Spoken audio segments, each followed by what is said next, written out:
Bonjour frères et sœurs, vous savez, aujourd'hui on va vous présenter le reportage de notre maman gentille. C'est une maman qui s'est beaucoup débrouillée dans la vie, c'est une femme qui a fait une vie pas comme les autres. Elle va nous parler de son histoire. Bonjour madame. Bonjour monsieur. Présentez-vous s'il vous plaît. Je m'appelle Ogo, épouse qui m'enjoie Claire. J'ai appris qu'on vous surnomme sur le nom de maman gentille. Pourquoi est-ce qu'on vous donne ce nom? Oui, mes clients m'ont donné le nom de maman gentille parce que lorsque quelqu'un a faim, je ne tiens pas compte de l'argent. Moi je sers n'importe qui. Donc je prends d'abord quelqu'un comme mon prochain et je sais que l'argent vient après. Ce qui compte pour moi, c'est le sentiment humain. Qu'est-ce que vous pouvez nous dire? Qu'est-ce qui vous a poussé à faire ce genre de commerce? C'est parce que mon mari n'était pas aisé. Alors j'étais obligée de me lancer dans ce petit commerce pour me débrouiller avec cette vente de nourriture afin de subvenir aux besoins de ma famille. Ok, j'ai entendu dire que vous avez laissé le commerce pour vous consacrer à la vie chrétienne. Qu'est-ce qui fait en sorte que vous laissez le commerce pour vous consacrer à la vie chrétienne? Oui, le Seigneur Jésus, en date du 10 juillet 2019, un matin, je me suis réveillé normalement comme d'habitude. Je me suis assis sur mon lit parce que j'étais gravement malade. C'est-à-dire, j'avais mon pied gauche qui était complètement pourri. Et ce jour, autour de 9 h, je me suis réveillé. J'ai adoré mon Dieu comme d'habitude. J'entre dans la prière proprement dite. Je constate qu'il y a une voix qui vient au-dedans de moi. La voix d'une femme de mon quartier qui crie: oh, venez me secourir, voici le Dieu de Madame King qui est en train de me fouetter. Seigneur, je vais confesser tout ce que j'ai fait. Alors j'ai été très étonné. Cette femme est une femme du quartier, non loin de ma maison. J'ai été surprise qu'elle parle au-dedans de moi en criant que le Seigneur, mon Dieu, est en train de la fouetter. Elle a dit: je confesse, Seigneur, je confesse. Je vais confesser. Et c'est comme ça que cette femme s'est mise à confesser tout le mal qu'elle a eu à me faire avec toute l'association du quartier de sorcellerie. Alors je ne savais pas que c'est le quartier qui s'est levé contre moi à cause de mes adorations et à cause de mes prières que j'adressais à Dieu chaque matin.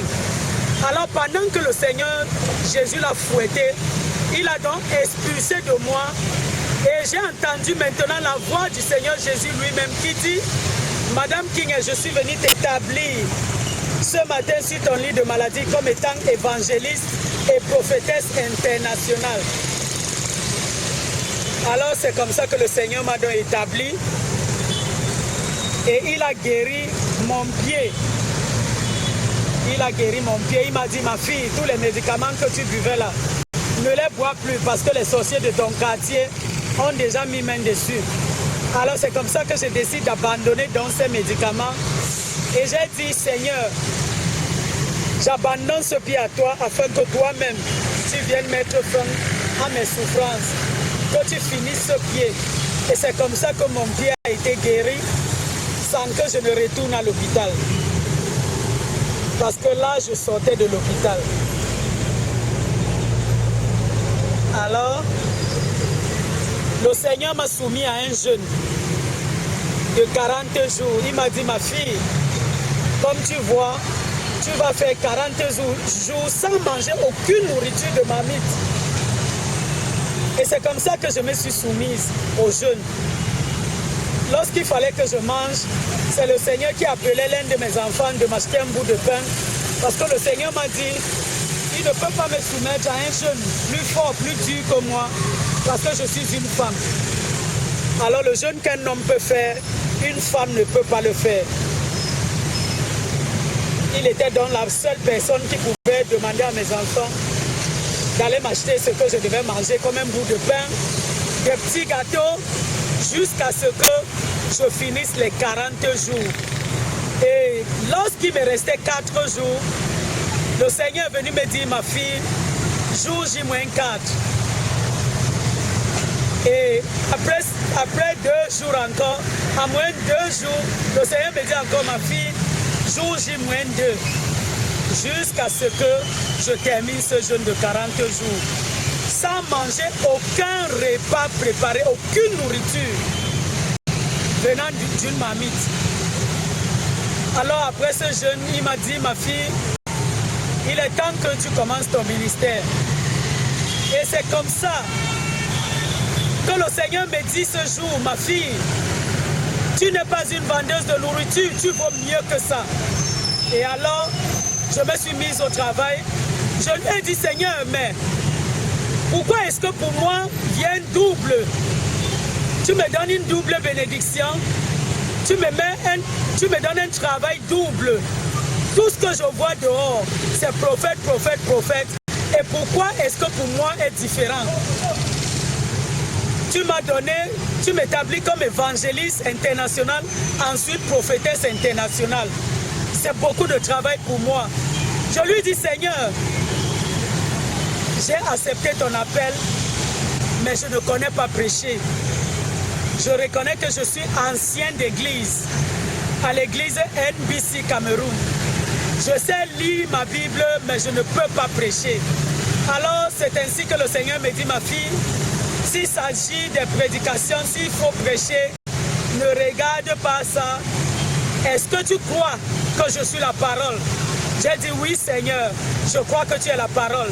Et le Seigneur me dit, parce que tu crois et tu sais que je suis moi-même la parole, je vais mettre mes paroles dans ta bouche et tu vas prêcher mon évangile comme jamais personne d'autre ne l'a fait dans le monde. Alors c'est ainsi que je commence à prêcher l'évangile, parce que je sais que notre Dieu n'a pas changé. Notre Dieu est vivant, il est souverain. Il nous a dit dans sa parole qu'il sera tous les jours avec nous jusqu'à la fin de ce monde. Alors je crois que dans cette génération, je suis le Paul qu'il avait attrapé. Parce que lorsque le Seigneur a attrapé Paul, l'apôtre Paul sur le chemin de Damas, après qu'il s'est révélé à lui, Paul n'a fait aucune autre formation biblique. Il s'est mis au travail directement. Il s'est mis à prêcher cet évangile. Plus que ceux qui marchaient avec Jésus, plus que ceux qui dormaient avec Jésus, plus que ceux qui ont même eu l'occasion d'apprendre cet évangile auprès du Seigneur Jésus. Alors, je crois que dans cette génération, je suis Paul. Mais le Seigneur m'a dit, ma fille, tu es mon Simon-Pierre, parce que sur toi, je vais bâtir mon église. Et il me dit, tu connais le nom de ton église? Il me dit, tu es la mère de la synagogue camerounaise. Le Seigneur me dit, tu n'es pas une prophétesse de maison, mais tu es prophétesse des nations. Tu vas aller prêcher mon évangile sur toutes les extrémités de la terre. Alors, le nom de ton église, c'est Synagogue de grâce pour toutes les nations. Alors c'est comme ça que le Seigneur Jésus se révèle à moi. Et tous mes évangiles que je prêche viennent de lui. C'est lui qui m'oriente, c'est lui qui m'enseigne. Et toutes mes formations, je ne suis pas, après l'appel du Seigneur Jésus, pendant que je suis en train de recevoir toute sa révélation, comme Jean a eu cette révélation dans l'Apocalypse, c'est la même chose que j'ai reçue et je continue à recevoir du Seigneur Jésus. Une révélation claire de tout le royaume des cieux. Parce que le Seigneur Jésus s'est révélé à moi d'une manière claire et extraordinaire. Alors, tous mes évangiles que je prêche, le premier jour, j'ai eu les difficultés parce que je ne connaissais rien dans ça. Le premier jour, j'ai réfléchi, j'ai tapé ma tête. J'ai réfléchi et j'ai essayé de ressortir ce que j'ai pu. Alors, après ma prédication de ce jour, le Seigneur Jésus me dit, ma fille, je te donne la note de 10 sur 20. Et je n'ai rien compris. Il m'a donné une autre deuxième prédication. Et après, pendant que je préparais cette prédication, je me suis rendu compte que tout coulait seul. Tout coulait seul, de telle sorte que j'arrivais à expliquer chaque phrase, chaque phrase de l'évangile. Alors j'ai décortiqué ce jour. Et le Seigneur, après ma prédication, le Seigneur me dit, ma fille, bravo, tu as eu 20 sur 20. Et après ce jour, tous mes évangiles, le Seigneur me donne la note de 20 sur 20. Aujourd'hui, à l'heure où je vous parle, le Seigneur me dit, ma fille, tu me scandalises avec tes évangiles. Il est vrai que c'est moi qui t'ai choisi, mais tu me scandalises. Alors, le Seigneur me dit parfois, ma fille, je t'ai déjà tout donné. Je t'ai donné tout le pouvoir, toute ma puissance, ma sagesse, tout ce que tu me demandes davantage. Parce que tout ce que j'ai eu à demander au Seigneur, c'est de me donner sa sagesse, son intelligence. C'est qu'il prenne tout ce qui n'est point de lui dans mon corps et qui me donne de sa sainteté, qui me donne de sa pureté, afin que je sois à la hauteur de cette œuvre qu'il m'amène à faire. Parce que cette œuvre, l'œuvre du Seigneur, n'est pas une œuvre facile. Il faut beaucoup de sainteté, il faut beaucoup de pureté. Alors c'est ça que je lui demande du jour au jour. Sa sainteté, sa pureté, sa sagesse, son intelligence, afin d'être à la hauteur. Parce qu'il m'a dit, ma fille, tu seras une très très grande femme de Dieu. Dans cette nation, le Cameroun, il n'y aura pas deux prophétesses. Il y a les prophètes et il y a une prophétesse. Alors le Seigneur m'a dit, chaque jour donc je dis au Seigneur, pour que je sois une femme de Dieu à la hauteur, à la dimension de ton immensité, il faut que tu me donnes un peu de ta pureté, un peu de ta sainteté, afin que je sois à la hauteur de ce service. Alors aujourd'hui, je prêche l'évangile sans aller à aucune école biblique. Sans aller à aucune école biblique, je prêche l'évangile, tout vient seul. Mes formateurs sont les archanges du ciel. Ce que je n'avais jamais entendu, je l'ai déjà entendu. Ce sont les anges qui sont mes compagnons de service. Les anges sont venus un jour me dire, Madame King, tu es notre compagnon de service. Et sache que tout ce que tu vois les prophètes opérer, ils opèrent avec l'Esprit du Seigneur. Et nous sommes leurs compagnons de service. Alors, ils m'ont dit, Madame King, est-ce que tu sais que tu es bénie d'entre toutes les femmes? Ils m'ont dit, est-ce que tu sais que nous les anges, nous avons eu à nous adresser juste à deux femmes dans le monde? Marie, la Vierge Marie, celle qui a mis le Seigneur Jésus au monde, et toi, Madame King, à cause de la grâce surnaturelle que le Seigneur ton Dieu a déposé en toi. Alors, j'ai pleuré, j'ai dit au Seigneur, qu'est-ce que j'ai fait pour mériter une telle révélation? Qui suis-je afin que tu te révèles à moi de cette manière? Bien-aimé, ce garçon est un grand témoignage de l'évangile de Jésus-Christ. Ce garçon nous prouve, le témoignage de ce garçon nous prouve que le Seigneur Jésus est réellement vivant. Et nous ne sommes qu'au début des témoignages. Bonjour monsieur, bonjour. Présentez-vous s'il vous plaît. Je suis de Yamasengue, exploitant de carrière à la carrière de Bangé. Ah ok. Connaissez-vous la maman? Bien évidemment, elle fut une ancienne vendeuse de nourriture à la carrière de Bangé. Elle s'appelait Maman Gentille, sauf si je me trompe. Ok. Quelles sont vos impressions par rapport à la nourriture qu'elle vous servait? C'était de bonne qualité? Oh, de la bonne nourriture.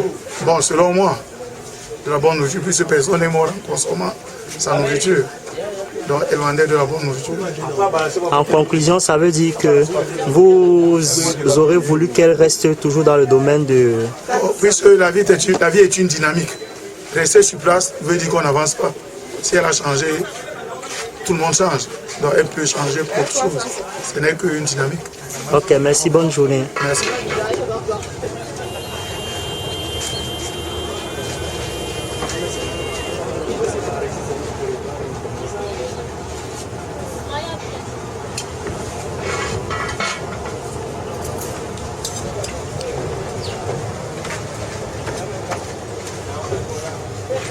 Oui, maman j'ai connu maman gentille ici au bord des bancs. Et c'est là qu'elle a commencé à vendre sa nourriture. Après un moment donné, elle a arrêté de vendre. Parce qu'elle a eu un appel du Seigneur pour servir son Dieu.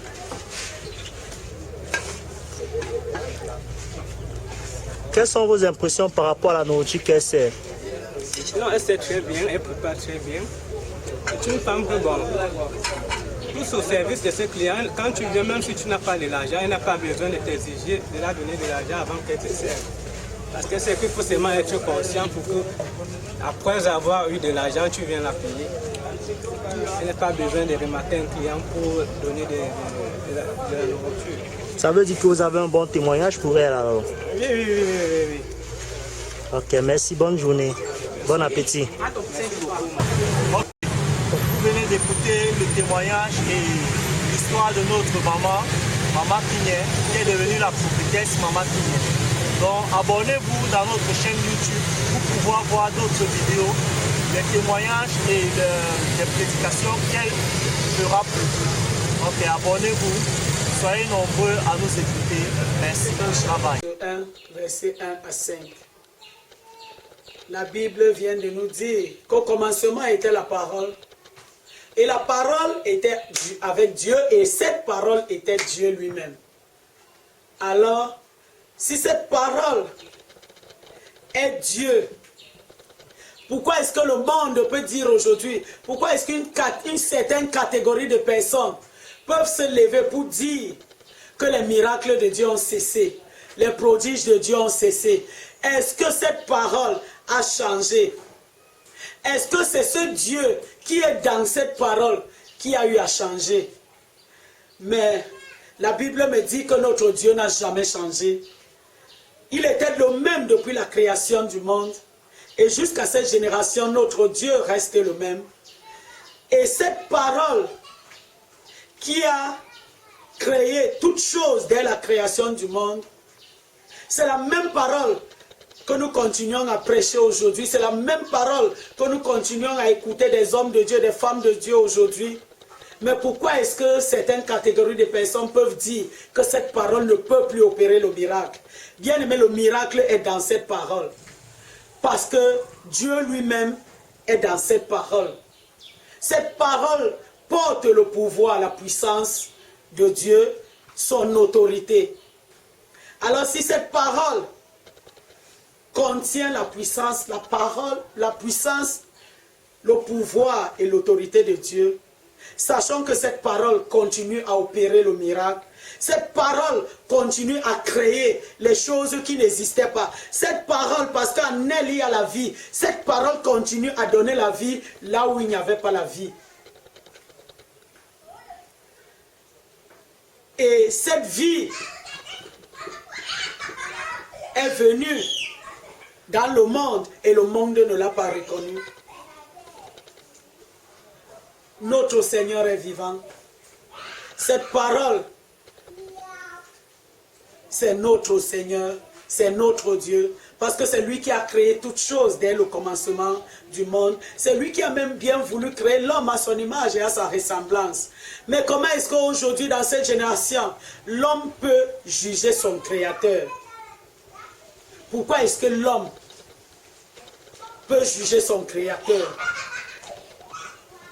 Au lieu de voir la grandeur de Dieu dans tout ce que Dieu fait, au lieu de glorifier son nom,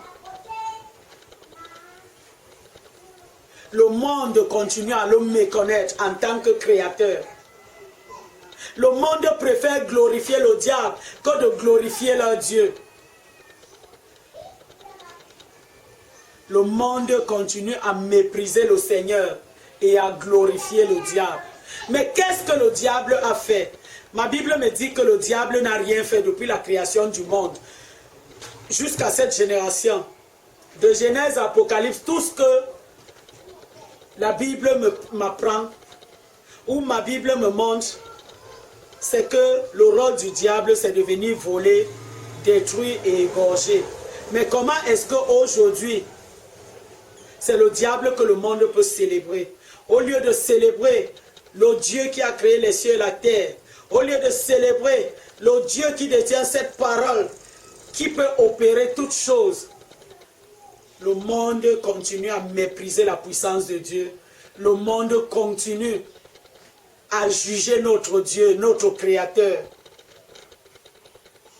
Mais je veux dire à quelqu'un ce matin que notre Dieu est vivant et souverain sur son trône.